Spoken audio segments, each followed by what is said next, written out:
আসসালামু আলাইকুম। সবাই তো ভালো আছেন, ভালো থাকেন।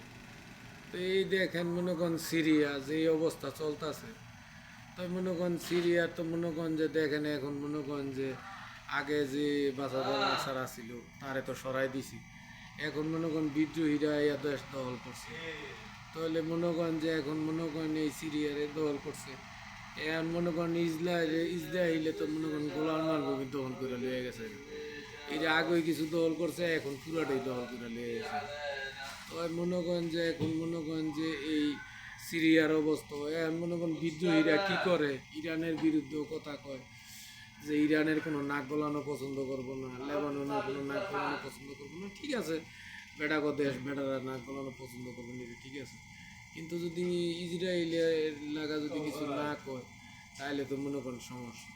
এটি যে কথা, তাহলে মনে করেন যে ইসরায়েলে তাহলে গোলান মালভূমি দখল করে লয়ে গেছে, এটা লিয়ে আবার পরিকল্পনা করলে কিছু করলে এতে দেশের মঙ্গল হইব।